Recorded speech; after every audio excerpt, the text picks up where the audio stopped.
दोस्तों, सभी को मेरा नमस्कार। तो आज की इस वीडियो में मैं पढ़ाने वाली हूँ, देख करके तो समझ ही गए होंगे कि ये किसका फिगर है, ये किसका चित्र बना हुआ है। ये ह्यूमन हार्ट का चित्र है, यानी मानव हृदय का चित्र है। पिछले वीडियो में मैंने इस मानव हृदय के 4 चैम्बर के बारे में बताया था और चारों चैम्बर यानी चारों कमरों का नाम भी बताया था।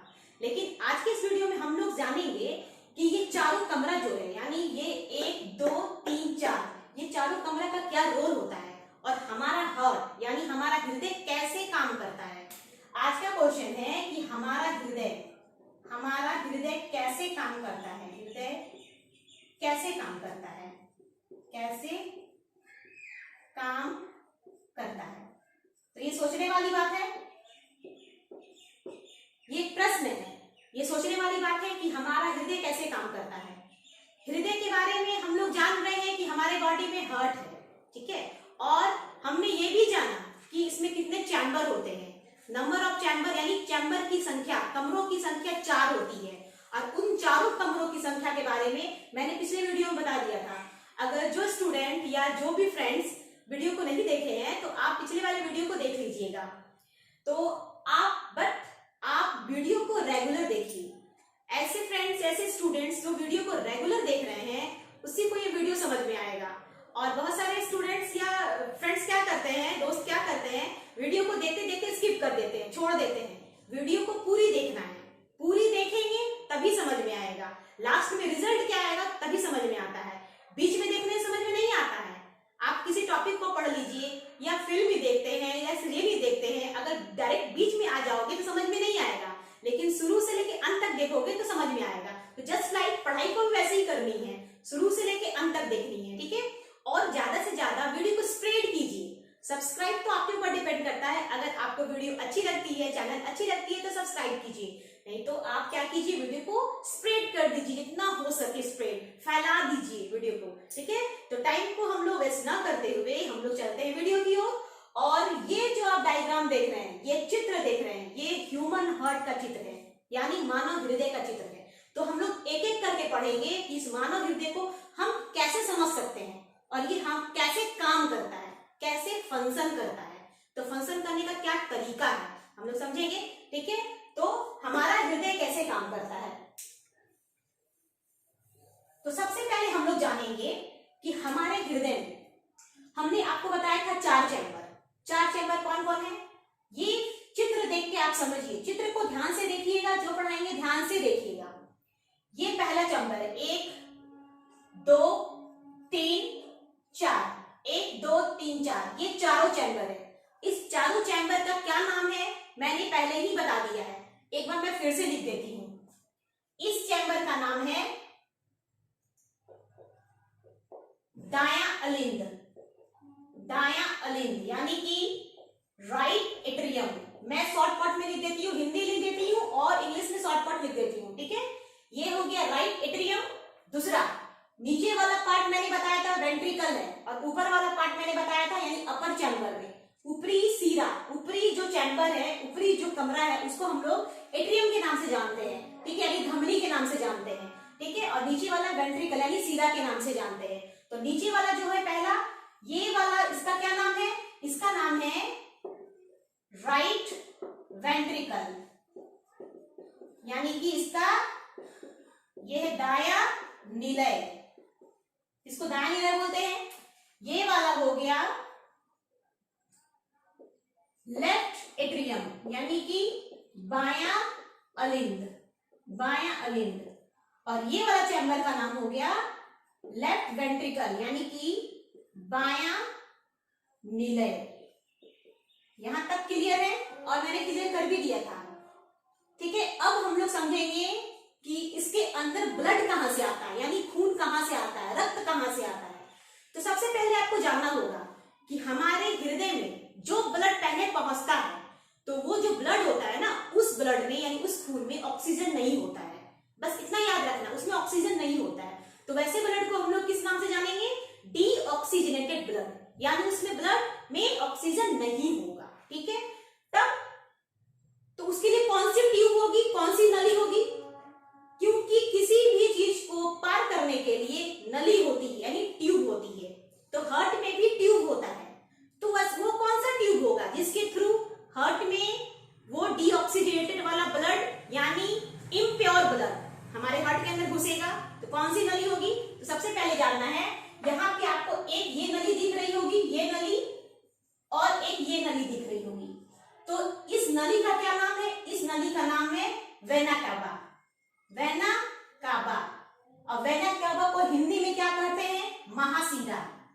महाशिरा। ठीक है, तो यहाँ पे वेना कैवा तो दो ट्यूब है, दो नली है, तो दो ट्यूब है तो ऊपर से भी है और नीचे से भी है, तो ऊपर वाली ट्यूब को क्या कहेंगे? ऊपरी महाशिरा, ऊपरी महाशिरा। ठीक है, यानी अपर वाला वेना कवा, और ये वेना कवा क्या है? ये लोअर है, लोअर वेना कवा, यानी कि निचली महाशिरा, निचली महाशिरा। ये ऊपरी महाशिरा, ये होगी निचली महाशिरा, यानी दो नली है। अब इस नली के थ्रू हमारे बॉडी से, हमारे होल बॉडी से, हमारे पूरे शरीर से जो ब्लड हार्ट के अंदर घुसेगा तो वो ब्लड डीऑक्सीजनेटेड होगा, यानी उस ब्लड में ऑक्सीजन नहीं होगा। मान लीजिए ये बॉडी है, हम यहाँ बॉडी लिख देते हैं, यहाँ किसी आदमी का शरीर है। अब इस शरीर से जो ब्लड जाएगा, ये एरो का जो निशान दिखा रहे हैं, जो ब्लड जाएगा, यहां से ब्लड जा रहा है, यहाँ आया। ठीक है, तो इस ट्यूब से और इस ट्यूब से कहां जाएगी? सबसे पहले वाले चैम्बर में। कहां जाएगी? सबसे पहले वाले चैम्बर। और पहले वाले चैम्बर का क्या नाम है? राइट एट्रियम, यानी कि दायां अलिंग। तो यहाँ पे ब्लड आ गई इस जगह, ठीक है, यहाँ ब्लड आ गई इधर से, यानी कि यहाँ पे जो ब्लड आई तो वो कौन सी ब्लड होगी? डीऑक्सीजनेटेड ब्लड, D.O, समझ जाएंगे आप? Deoxygenated blood. ठीक है, DOB, हम यहाँ पे B लिख देते हैं। डीऑक्सीजनेटेड ब्लड यानी कि इम्प्योर ब्लड, अशुद्ध रक्त, अशुद्ध खून, यहाँ पे आई इस चैम्बर में। अब यहाँ पे जो इस चैम्बर में जो ब्लड आई है, जिस चैम्बर में जो खून आई है, आपको याद रखना है कि ये रक्त कहां से आई? किस ट्यूब से? वेना कैवा से, वेना कैवा। और वेना कैवा क्या करती है? वेना कैवा यानी सीरा, महाशिरा, वेना कैवा महाशिरा इसको बोलते हैं, यानी कि सीरा का यानी भेन का सबसे बड़ा ट्यूब, सबसे बड़ा नली को हम लोग वेना कैवा के नाम से जानते हैं। ठीक है, तो ये जो आप नली देख रहे हैं, ये भेन का सबसे बड़ा नली है और सबसे मोटा नली। ठीक, और यही नली क्या करती है? हमारे पूरे बॉडी से, पूरे शरीर से पूरे इम्प्योर ब्लड को खींच के लेके आएगी, धीरे धीरे लाएगी और ला के कहां पहुंचाएगी? पहले वाले चैम्बर में, यानी कि हार्ट के, हृदय के पहले वाले कमरे में, जिसका नाम है दाया अलिंग। अब दाया अलिंग तक ब्लड आ गया, रक्त आ गया। अब इस ब्लड को इस चैम्बर में जानी है, दूसरी वाली चैम्बर में। तो दूसरी वाली चैम्बर में जाने के लिए क्या होता है? यहाँ पे बीच में वाल्व लगे होते हैं, वाल्व। वाल्व इसको कहते हैं कि अगर मान लीजिए कोई चीज आ रही है तो वो वापस नहीं जा सकती है। जैसे कि मान लीजिए घर पे दरवाजा है, हमने दरवाजा, किसी को आना है तो हमने दरवाजा खोल दिया तो वो अंदर एंट्री कर लिया, अंदर घुस गया। ठीक है, हम दरवाजा लॉक कर दिए उसको हमेशा के लिए, और उसको बोलेंगे जो घर के अंदर घुसा उसको वापस जाने हम नहीं देंगे। ठीक है, वो हमने नेचर रखा उसका। ठीक है, हमने ये चीज किया, हमने दरवाजे को लॉक कर दिया, हम उसको वापस जाने नहीं देंगे। जस्ट लाइक वैसे ही हमारे हृदय में वाल्व लगे होते हैं। जो ब्लड, अब ये वाला जो ब्लड है यानी रक्त है, यहाँ पे आनी है किस चैम्बर में? दूसरे चैम्बर में। और दूसरे चैम्बर का क्या नाम है? दाया निलय, यानी राइट वेंट्रिकल। तो किस टाइप का ब्लड आएगा? Deoxygenated blood. अब देखिए ब्लड को हम क्या करेंगे? यहां से नीचे। ठीक है, अब यहाँ पे आप ये चीज जो देख रहे होंगे, ये वाली चीज जो देख रहे होंगे, ये वाला चीज, ये वाला, ये वाल्व बोलते हैं इसको, यानी एक तरह से इसको गेट बोलेंगे, घर का गेट। इसका हार्ट का ये गेट है, डोर है। जैसे ये ब्लड एंट्री करेगी, ये डोर ऐसे खुल जाएगा। ठीक है, जैसे डोर खुला, ब्लड अंदर एंट्री कर लिया। ठीक है, ब्लड यहाँ पे अंदर आ गया, यहाँ अंदर आया। ठीक है, यहाँ भी जो ब्लड होगा क्या होगा? DOB, यानी डीऑक्सीजनेटेड ब्लड। जो ब्लड यहाँ पे आया था यानी अशुद्ध ब्लड, इससे वेना कैवा से, तो ये ब्लड अब किस चैम्बर में आनी है? राइट वेंट्रिकल में। तो राइट वेंट्रिकल में आने के लिए वहां पे एक वाल्व लगा होता है, एक गेट, एक डोर होता है, दरवाजा, वो खुल जाती है, क्योंकि वाल्व बोलता है ठीक है भैया आप आ जाइए, हम दरवाजा खोल देते हैं, मेरा काम है दरवाजा खोलना, आप अंदर घुसिए। जैसे ये ब्लड अंदर घुसता है, यानी कि डीऑक्सीजनेटेड ब्लड यहाँ घुसता है, यहाँ का वाल्व यानी दरवाजा बंद हो जाता है। क्यों लगा होता है? क्योंकि यहाँ के जो ब्लड है वो वापस फ्लो करके इस चैम्बर में न जा सके। मान लीजिए जो वापस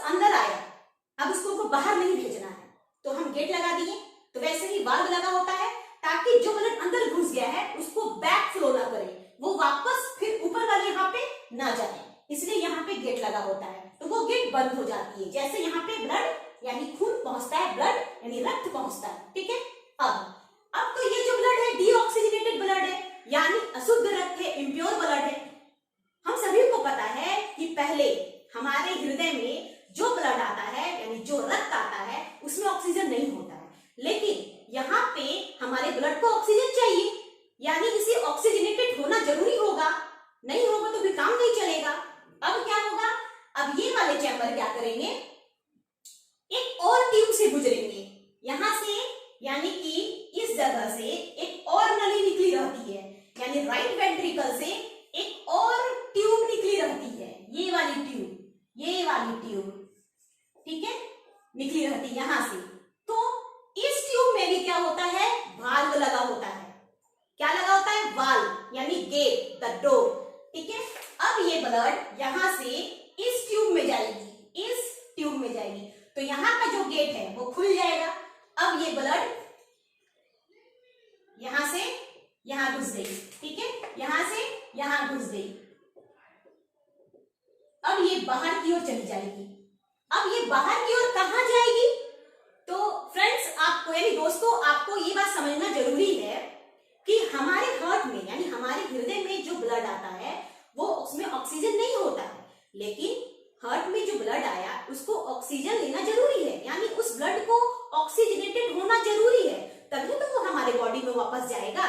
तब यहाँ पे इन दोनों का इतना पावर नहीं है, इन दोनों चैम्बर का पावर नहीं है कि अगर हम ब्लड को रिसीव कर लिए तो हम ब्लड को प्योर बना देंगे।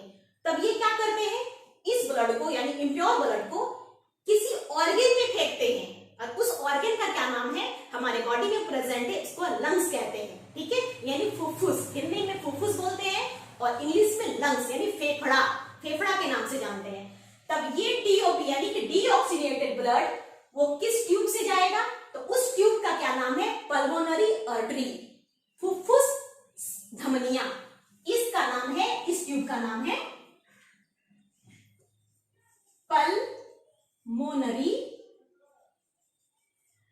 पल्मोनरी आर्टरी, और इसको हिंदी में कहते हैं फुफ्फुस धमनी। क्या बोलते हैं, फुफ्फुस धमनी, पल्मोनरी आर्टरी। तो इस ट्यूब से ब्लड यानी कि इस पल्मोनरी आर्टरी से ब्लड कहां जाएगा, ये ब्लड कहां गया, हमारे लंग्स में यानी फेफड़ा में। और हम सभी को पता है जब हम सांस लेते हैं तो सांस के दौरान कौन सा गैस लेते हैं, ऑक्सीजन।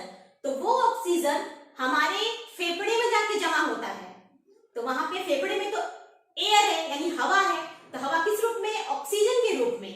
इसलिए ये बिना ऑक्सीजन वाला ब्लड ऑक्सीजन लेने के लिए कहां जाता है, लंग्स में जाता है, इस जगह लंग्स में गया। जैसे लंग्स में किसके थ्रू गया, किस ट्यूब के थ्रू, पल्मोनरी आर्टरी यानी फुफ्फुस धमनी, यानी इस ट्यूब का काम है कि जो ब्लड इम्प्योर है यानी डीऑक्सीजनेटेड ब्लड है उसको जाके लंग्स में फेंक देना, पहुंचा देना, ताकि लंग्स क्या करे, उस ब्लड को, उस रक्त को ऑक्सीजनेट कर दे।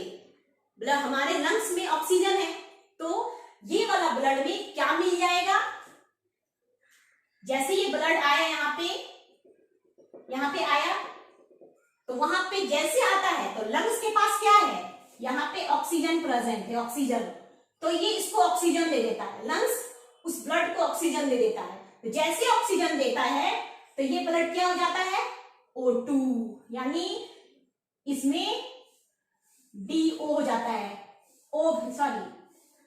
Oxygenated blood, OB, oxygenated blood यानी कि शुद्ध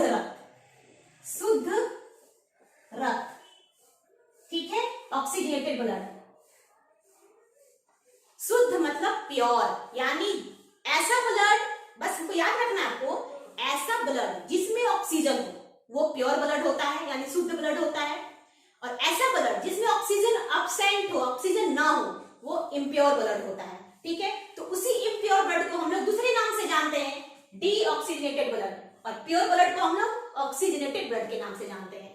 तो ये जो ब्लड है यानी ये रक्त है, लंग्स में गया, हमारे फेफड़े में, और फेफड़ा में क्या है, एयर के रूप में ऑक्सीजन है जो हम सांस के थ्रू लेते हैं। जब हम ब्रीदिंग प्रोसेस करते हैं, सांस लेने वाला प्रोसेस करते हैं, तो हम ऑक्सीजन लेते हैं, तो वो ऑक्सीजन हमारे लंग्स में जमा होता है। अब यहाँ पे ये ब्लड जैसे गया तो हमारा जो लंग्स होता है ना, हमारा फेफड़ा, उस ब्लड को ऑक्सीजन दे देता है। तो वो जैसे ऑक्सीजन देता है तो वो ब्लड हमारा ऑक्सीजनेट हो जाता है, यानी उस ब्लड को, यानी उस रक्त, वो खुश हो जाता है वो ब्लड कि हमें ऑक्सीजन मिल गया। अब वो क्या करेगा, यहाँ पे जो ब्लड है ऑक्सीजनेटेड ब्लड, वहां तो ऑक्सीजन वाला मिल गया, वहां पे वो ब्लड प्योर हो गया पूरी तरीके से। अब उस ब्लड को वापस हमारे हार्ट में जाना है, क्योंकि हमारा हार्ट क्या करेगा, फिर उसे पूरे बॉडी में भेजेगा। ठीक है, जैसे यहाँ ब्लड आया, ये शुद्ध रक्त, हम तीन निशान थ्रू दिखा रहे हैं, शुद्ध रक्त। देखिए शुद्ध रक्त एक ट्यूब के थ्रू अंदर घुसेगी, उसके लिए भी एक नली होती है, एक ट्यूब के थ्रू अंदर घुसेगी। तो इस ट्यूब का क्या नाम है, इस ट्यूब का नाम है पल्मोनरी वेन, जिसको हिंदी में कहते हैं फुफ्फुस सीरा। अब यहाँ पे और एक क्वेश्चन अगर आप सोचे तो एक क्वेश्चन आ रहा है कि ये पल्मोनरी क्यों लिखा है यहाँ पे। आपको याद रखना है कि पल्मोनरी जो होता है ना, पल्मोनरी वर्ड लंग्स से जुड़ी होती है। पल्मोनरी रिलेटेड होता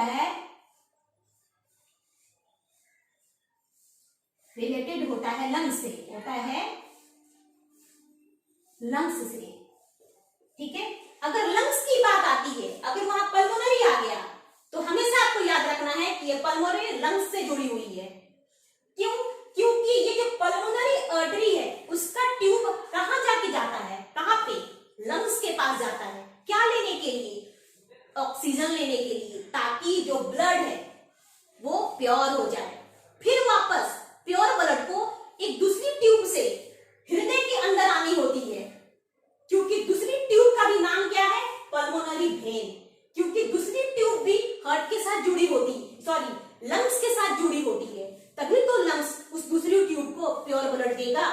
जैसे दूसरी ट्यूब में प्योर ब्लड जाती है, ये प्योर ब्लड, देखिए ये प्योर ब्लड तो किस चैम्बर में जाएगी, तीसरे वाले चैम्बर में, और तीसरे वाले चैम्बर का नाम क्या है, लेफ्ट एट्रियम, यानी बायां अलिंद। तो बायां अलिंद में ये ब्लड आ गया।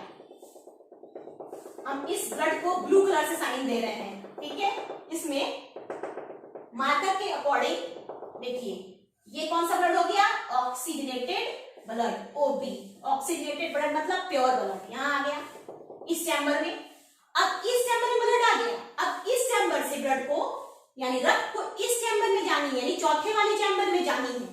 तो चौथे वाले चैम्बर में भी जाने के लिए एक वाल्व लगा होता है। देखिए ये वाल्व यानी गेट, तो ये वाल्व क्या होता है, खुल जाता है। जैसे खुलता है ये ब्लड अंदर घुस जाती है, यानी ऑक्सीजन वाला ब्लड, ओ ब्लड, ओबी वाला ब्लड। ठीक है, ये अंदर घुस गई। अब देखिए चारों चैम्बर का काम हुआ, चौथे चैम्बर यानी लास्ट वाले चैम्बर लेफ्ट वेंट्रिकल यानी बायां निलय, बायां निलय में ब्लड आ गया, यानी प्योर ब्लड आ गया। अब इस प्योर ब्लड को क्या करना है, अब हमारे हार्ट क्या करेंगे, हमारे हृदय क्या करेंगे, इस प्योर ब्लड को पूरे बॉडी में भेजेंगे, पूरे बॉडी में स्प्रेड करेंगे, ताकि हमारे पूरे बॉडी के सेल को ये ऑक्सीजन वाला ब्लड यानी रक्त मिल पाए। तो ये क्या करेगा, ये लेफ्ट वेंट्रिकल अब इस ब्लड को यानी प्योर ब्लड को एक ट्यूब के थ्रू धकेलेगा, यानी पुश करेगा, जोर से पंप करेगा, इतने जोर से पंप करेगा जैसे हम लोग होली में पिचकारी से पंप करते हैं ना, तो पंप करने में प्रेशर ज्यादा लगता है। तो जस्ट लाइक ये लेफ्ट वेंट्रिकल को भी प्रेशर ज्यादा लगता है कि जिस ट्यूब से ये ब्लड को पंप करे वो ट्यूब से पूरा ब्लड पूरे बॉडी में जाके स्प्रेड हो जाए। तो उस ट्यूब का क्या नाम है, एरोटा।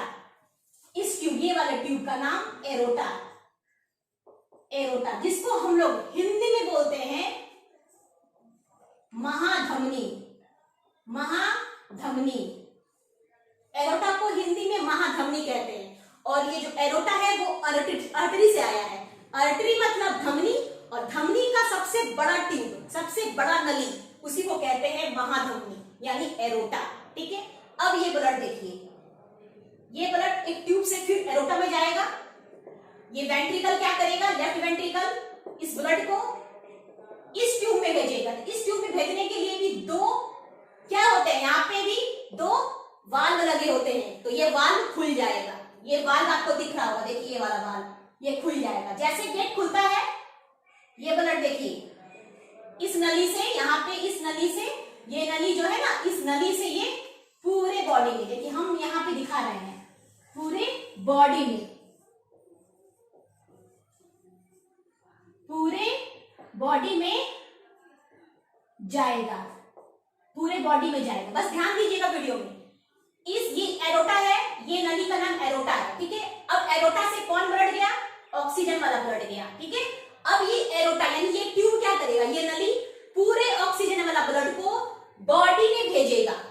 तो जैसे बॉडी में भेजेगा तो वो ब्लड पूरे बॉडी में स्प्रेड हो जाएगा, ठीक है। और हमारे बॉडी को क्या मिल जाता है, ऑक्सीजन वाला ब्लड मिल जाता है। तो कुछ इस तरह ही हमारे हृदय काम करते हैं, और हमारे हृदय के जो चैम्बर है ऐसे ही काम करते हैं, ठीक है फ्रेंड्स।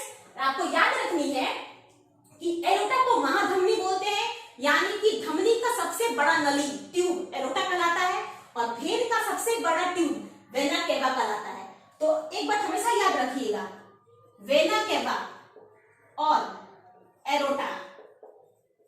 वेना केवा क्या होता है, महाशिरा, और एरोटा क्या होता है, महाधमनी, ठीक है, ये याद रखनी है। अब यहाँ पे एक और बात है कि लेफ्ट वेंट्रिकल और राइट वेंट्रिकल में आपको बगल में कुछ स्पेस दिखाई दे रहे होंगे। यहाँ के थोड़े से लेयर मोटे दिख रहे होंगे और यहाँ के लेयर थोड़े से पतले दिख रहे होंगे। ये थोड़ा मोटा है, ये चीज आप ध्यान दीजिए, ये थोड़ा मोटा है, ये थोड़ा पतला है। क्यों ऐसा, इसलिए क्योंकि लेफ्ट वेंट्रिकल यानी बायां निलय को क्या करना पड़ता है, बायां निलय में ब्लड जो होता है वो प्योर ब्लड होता है, और इस बायां निलय को क्या करना पड़ता है, पुश करना पड़ता है, प्रेशर डालना पड़ता है जोर से, ताकि ये जोर से प्रेशर डालेगा तो एरोटा के थ्रू वो प्योर ब्लड हमारे बॉडी में पहुंचेगा। इसलिए यहाँ की जो वॉल होती है, दीवार थोड़ी क्या होती है, मोटी होती है, दीवार मोटी होती है। और इसको ये क्या करता है, ये तो रिसीव करने का काम करता है ना, क्योंकि वेना केवा से इम्प्योर ब्लड आया, डीऑक्सीजनेटेड ब्लड यहाँ आया राइट एट्रियम में, फिर राइट एट्रियम से राइट वेंट्रिकल में यहाँ आया। इसका काम है धीरे धीरे ब्लड को लेके आना, उसको ठेलने का काम नहीं है, लेकिन ठेलना यानी पुश करना, ढकेलना किसका काम है, ब्लड का, वो काम है आपका लेफ्ट वेंट्रिकल का। तो इसको प्रेशर ज्यादा लगता है, इसलिए यहाँ की जो वॉल होती है थोड़ी मोटी होती है और मजबूत होती है, ताकि वो जोर से ब्लड को फेंके तो यहाँ का वॉल ना टूटे, मजबूत रहे। और यहाँ पे क्या होता है ना, यहाँ का वॉल पतला होता है, क्योंकि उसको कुछ करना नहीं पड़ता है, इसलिए यहाँ का वॉल पतला होता है, यहाँ का वॉल मोटा होता है। बस यहाँ रखिएगा, ये वाला वॉल पतला होता है, हमेशा याद रखना है। और लेफ्ट वेंट्रिकल का वॉल जो होता है वो मोटा होता है, क्योंकि वो ब्लड को पुश करता है, इतने जोर से ढकेलता है, पंप करने का काम करता है। अगर आपसे पूछ दे कि इन चारों चैम्बर में कौन सा ऐसा चैम्बर है जो ब्लड को जोर से पंप करता है, जिसे प्रेशर ज्यादा लगता है, तो आप बोलेंगे सही, इसका जवाब होगा लेफ्ट वेंट्रिकल यानी बायां निलय। ये ब्लड को पंप करने का काम करता है। जब हम पंप करते हैं किसी चीज को जोर से, या कोई खड़ा है व्यक्ति, इसको ढकेलते हैं, जोर से ढकेलेंगे तभी वो गिरेगा, अगर धीरे से ढकेलेंगे तो वो नहीं गिरेगा। तो जोर से ढकेलने के लिए हमें ताकत चाहिए, तो जस्ट लाइक इस लेफ्ट वेंट्रिकल के वॉल को ताकत चाहिए, इसलिए वो मजबूत होता है, मजबूत होगा तभी वो पुश करेगा ब्लड को। अब पुश करेगा तो एरोटा के थ्रू, यानी एरोटा एक नली है जो लेफ्ट वेंट्रिकल से जुड़ी होती है, और वो नली क्या करेगी, पूरे ब्लड को यानी कि पूरे प्योर ब्लड को होल बॉडी में, पूरे बॉडी में जाके दे देगी, ठीक है। अब फिर से एक बार हम रिवाइज कर देते हैं आपको। हमारे बॉडी में 4 चैम्बर होते हैं, left right left, right atrium left atrium, ऊपर वाला चैम्बर नीचे वाला chamber, right ventricle left ventricle. पहले ब्लड कहाँ आएगा, पहले ब्लड यानी डीऑक्सीजनेटेड ब्लड को कौन लेके आएगा, कौन सा tube, vena cava. Vena cava पूरे बॉडी से डीऑक्सीजनेटेड ब्लड कहाँ लाएगा, सबसे पहले राइट एट्रियम में, राइट एट्रियम से फिर ब्लड कहाँ जाएगा, नीचे, यानी कि किसमें, राइट वेंट्रिकल में। अब राइट वेंट्रिकल में ब्लड आ गया, अब राइट वेंट्रिकल ब्लड को क्या करेगा, ऑक्सीजन लेने के लिए वो एक ट्यूब से उस ब्लड को लंग्स तक पहुंचाएगा, और उस ट्यूब का क्या नाम है? Pulmonary artery. ठीक है, अब लंग्स क्या करेगा? उस ब्लड को प्योर कर देगा। अब प्योर कर दिया, उसका काम हो गया। अब वो प्योर ब्लड किस नली के थ्रू, किस ट्यूब के थ्रू वापस लंग्स में आएगा? तो उस नली का नाम है पल्मोनरी वेन। अब वो पल्मोनरी वेन क्या करेगा? किस चैम्बर में लेके आएगा? तो लेफ्ट एट्रियम में उस प्योर ब्लड को लेके आएगा। अब लेफ्ट एट्रियम क्या करेगा? उस ब्लड को नीचे वाले चैम्बर में, यानी नीचे वाले चैम्बर है चौथा चैम्बर, जिसका नाम है बायां निलय, ठीक है, जिसका नाम है लेफ्ट वेंट्रिकल। लेफ्ट वेंट्रिकल में ब्लड आ गया, यानी वहां पे कौन सा ब्लड होगा? Pure blood. अब ये प्योर ब्लड पूरे बॉडी को जानी है, तो उसके लिए एक नली होगी कि किसी चीज को भेजने के लिए एक पाइप की जरूरत होती है, एक ट्यूब की जरूरत होती है। तो उस ट्यूब का क्या नाम है? एरोटा, जिसको महाधमनी बोलते हैं। तब ये लेफ्ट वेंट्रिकल क्या करेगा? जोर से पंप मारेगा, और पंप मार के इस ट्यूब के थ्रू, यानी एरोटा के थ्रू पूरे बॉडी में ब्लड को पंप कर देगा, और वो ब्लड पूरे बॉडी में स्प्रेड हो जाएगी। तो किस टाइप की ब्लड? Oxygenated blood. ये हमेशा याद रखनी है। अब यहाँ पे और एक बात है, वाल्व। मैंने 4 वाल्व के बारे में बताया, एक यहाँ का वाल्व, यहाँ का वाल्व, यहाँ का वाल्व, यहाँ का वाल्व। तो इस वाल्व के क्या नाम है, ये जानना जरूरी है। देखिए, अगर राइट वेंट्रिकल, राइट एट्रियम और राइट वेंट्रिकल के जो बीच में वाल्व होता है, इस वाल्व को बोलते हैं हम लोग ट्राइकस्पिड, ट्राइकस्पिड वाल्व, और इसको हिंदी में कहते हैं हम लोग त्रिपाटीय वाल्व, त्रिपाटीय ट्राइकस्पिड। ठीक है, यहाँ पे 3 गेट होते हैं, इसलिए ट्राइकस्पिड बोलते हैं उसको। ठीक है, अब लेफ्ट एट्रियम और लेफ्ट वेंट्रिकल के बीच में जो वाल्व होता है, ये वाला वाल्व, इसका क्या नाम है? इसका नाम है डायकस्पिड वाल्व। इसको हिंदी में कहते हैं द्विपाटीय वाल्व, द्विपाटीय वाल्व। ठीक है, इसमें 2 गेट होते हैं। ये दोनों वाल्व समझ में आया? अब आपको यहां दिखा होगा पल्मोनरी आर्टरी वाला वाल्व है, और एक तो पल्मोनरी वेन वाला वाल्व है। तो पल्मोनरी आर्टरी वाले वाल्व को बोलते हैं, यानी ये वाले वाल्व को यहां से हम लेके जाते हैं, इस वाल्व को बोलते हैं पल्मोनरी वाल्व या एरोटिक वाल्व। ठीक है, हो गया। अब उसके बाद एक और वाल्व है, ये वाला पल्मोनरी आर्टरी। ठीक है, और एक है यहाँ पे पल्मोनरी पल्मोनरी आर्टरी हो गया। अब एक हो गया पल्मोनरी वेन। तो ये हो गया पल्मोनरी वेन वाला वाल्व को हम लोग वेंट्रिकुलर वाल्व कहते हैं, या पल्मोनरी वाल्व के नाम से जानते हैं। ये वाला हो गया, ये वाल्व तो आर्टरी वाला है, बता दिया। अब ये वाल्व, इस वाल्व का क्या नाम है? देखिए, इस वाल्व का नाम है पल्मोनरी वाल्व या वेंट्रिकुलर वाल्व, जो आर्टरी से वाल्व जाएगा, पल्मोनरी आर्टरी से, उसे एरोटिक वाल्व कहेंगे। उसके बाद जो पल्मोनरी वेन वाला होगा वाल्व, उसे पल्मोनरी वाल्व कहेंगे या वेंट्रिकुलर वाल्व के नाम से जानेंगे। ये 4 वाल्व है। ठीक है, आपने इस चीज को अच्छे से समझा, डायग्राम के हिसाब से, चित्र के माध्यम से, तो आपको ये समझ में आ गया होगा। ठीक है, तो आप लोग इसका स्क्रीनशॉट ले लीजिए, या कॉपी में नोट करते जा रहे होंगे तो नोट भी कर लीजिए। अगर नोट करते तो अच्छी बात है।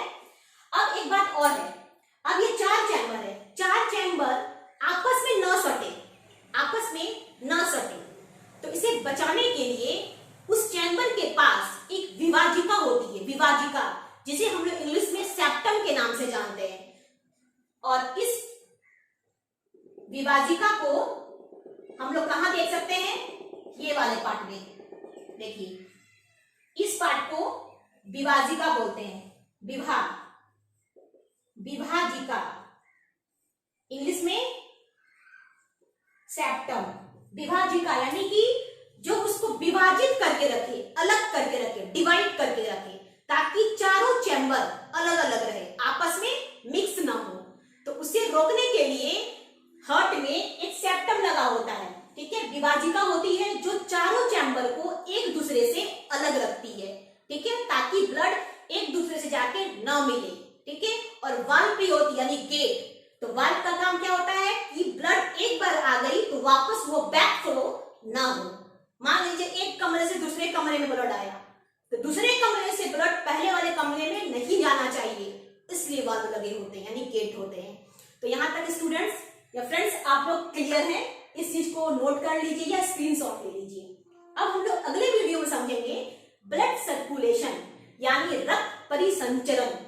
अब ब्लड सर्कुलेशन में हम लोग समझेंगे कि इस हृदय में, इस मानव हृदय में दोहरी परिसंचरण होता है, डबल सर्कुलेशन। तो ये डबल सर्कुलेशन कैसे होता है हम लोग अगले वीडियो में पढ़ेंगे ब्लड परिसंचरण तंत्र में, यानी कि रक्त परिसंचरण तंत्र में। तो आज के लिए वीडियो इतना ही देखिए और वीडियो को पूरी देखिएगा। ऐसा नहीं कि स्किप करना है, आधा देखे तुरंत नहीं देखेंगे, मन नहीं है, ऐसा नहीं है। ये सारे वीडियो सभी के लिए जरूरी है। अगर आप अपने बॉडी के बारे में जानना चाहते हैं तो ये गलत बात नहीं है। अपने बॉडी के बारे में जानना बहुत अच्छी बात है। ये कोई भी वीडियो देख सकता है, स्टूडेंट के लिए तो नेसेसरी है ही, जरूरी है ही। इनफैक्ट और भी लोग, और भी टीचर्स लोग, और भी जो कॉम्पिटिटर है वो भी देख सकते हैं इस वीडियो को। ठीक है, और वीडियो को देखिए, अच्छी लगी वीडियो तो जरूर कमेंट कीजिए और वीडियो को जितना स्प्रेड कर दीजिए, फैला दीजिए। ठीक है, बस मैं यही आशा करती हूँ कि आप लोग बस सपोर्ट कीजिए, ऐसे ही वीडियो बना बना के मैं डालते जाऊंगी। ठीक है, और कमेंट भी कीजिए। आज के लिए इतना ही, टेक केयर एंड बाय।